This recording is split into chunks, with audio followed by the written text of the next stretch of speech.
यत्रो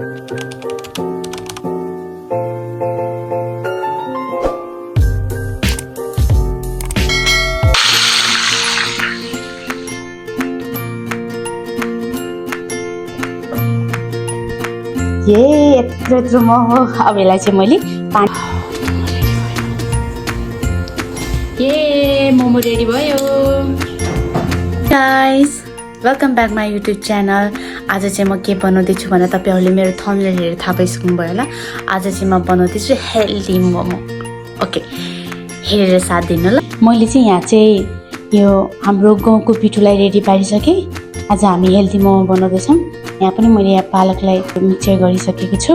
अब यसलाई चाहिँ मैले यसरी बिस्तारै हामी डेरी पानी हालेर मुछेको जस्तै यसलाई त्यसरी नै मुछ्छु।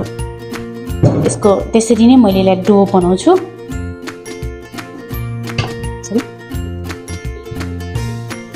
हेर्न सक्नुहुन्छ कलर आएको।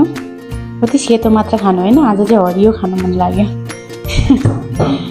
तपाईँहरूले पनि यो ट्राई गर्नु होला। मलाई त एकदमै राम्रो लाग्छ यो वाला मोमो। एकचोटि मैले बाहिर खाएको थिएँ कि, अनि कस्तो कसरी बनाउँछ होला, मैले पनि यसलाई सिकेर चाहिँ घरमा बनाउनु ट्राई गर्छु भनेर चाहिँ हिजो मैले युट्युबभरि हेरेँ, युट्युबमा हेरेँ, टिकटकमा हेरेँ, इन्स्टामा हेरेँ है। बल्ल यसको रेसिपी थाहा पाएर मैले आज बनाउँदैछु। हेर्न सक्नुहुन्छ कस्तो मिठो कलर आएको छ।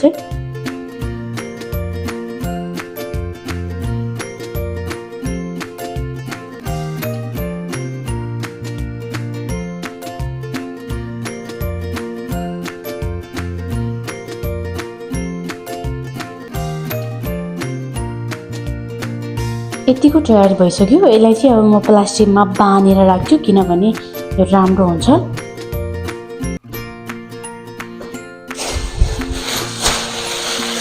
यसमा ऱ्याप गरेर राख्छु यसलाई मैले एकछिनसम्म।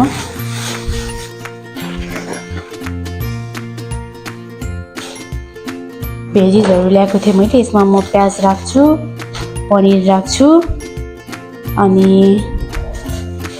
बदाम ल्याएको छु अचारको लागि, गाजर,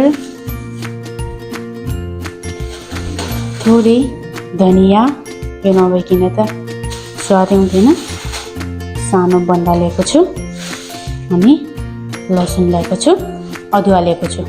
ल अब यो म पखालेर ल्याउँछु ल। अब म चाहिँ भेजिसहरूलाई चाहिँ चप गर्छु। म हजुरलाई देखाउँछु ल म कसरी चप गर्दो रहेछु भनेर। फर्स्टमा म चाहिँ प्याजलाई चप गर्छु। हेर्नु, यसलाई म साइड लाग्दिएँ।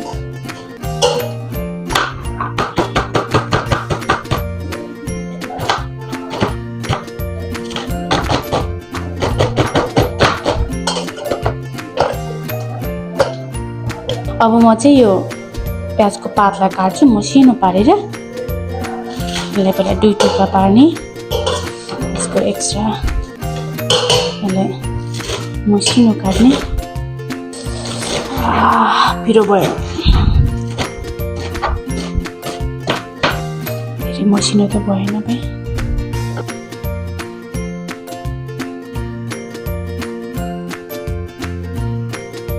अब धनियाँलाई चप गर्छु म।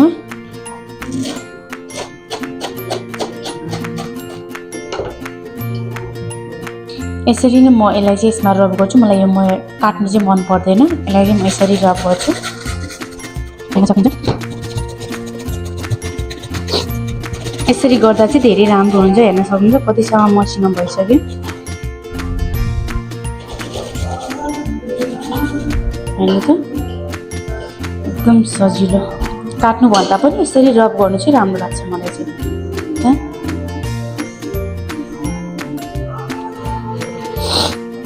त्यसरी नै म अदुवा र लसुनलाई पनि रब गर्छु। यसरी नै हेर्न सकिन्छ।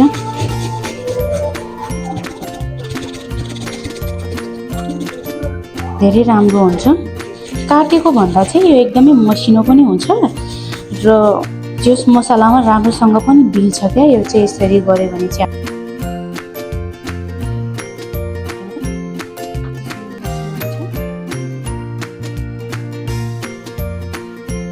हेर्न सक्नुहुन्छ। अब पनिरलाई पनि म त्यसरी नै गर्छु। एक चिज जस्तै झर्छ यो।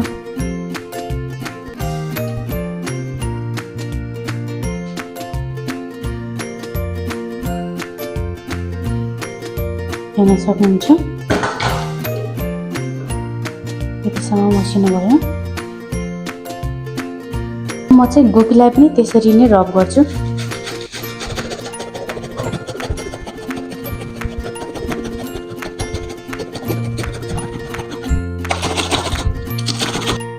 हेर्न सक्नुहुन्छ यतिसम्म मसिनो भइसक्यो। पहिला मैले डाइरेक्ट त्यसमा राख्दैन, यसलाई निचुर्नु पर्छ, त्यही भएर मैले साइड लगाएलाई चाहिँ।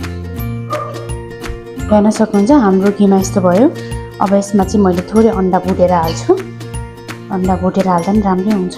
त्यसपछि मैले त्यसले जानेर यसलाई मोल्छु, त्यसपछि हाम्रो किमा रेडी हुन्छ। पछि हामीले यसको लागि चाहिँ तेल राख्छौँ।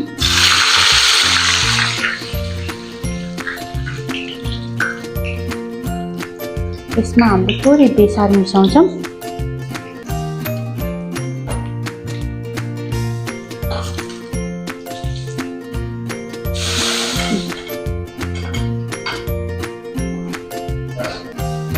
यसमा चाहिँ म थोरै अन्डा पनि मिसाउँछु। अन्डा चाहिँ राम्रो लाग्छ मलाई चाहिँ। यसमा चाहिँ मैले थोरै नुन हाल्छु स्वाद अनुसार। तपाईँहरूलाई जति राख्नु मन लाग्छ राख्नुहोस्, तपाईँको स्वाद अनुसार चाहिँ राख्नु होला। मोमो मसला राख्छु, स्वाद अनुसार राख्नु होला मोमो मसला। अब चाहिँ यसलाई हामीले के गर्छौँ, मोल्छौँ।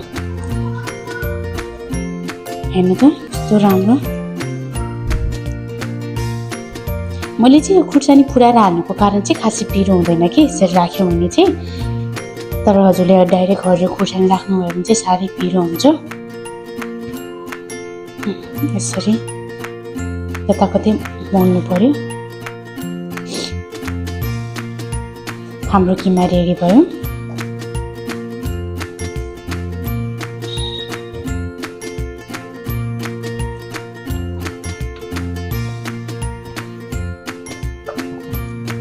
ल यसलाई म ढाकेर राखिदिन्छु।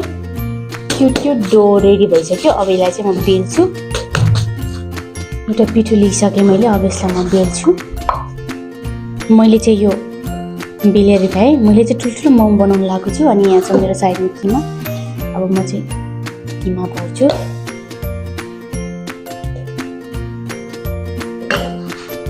यसलाई यसरी रोल गर्छु।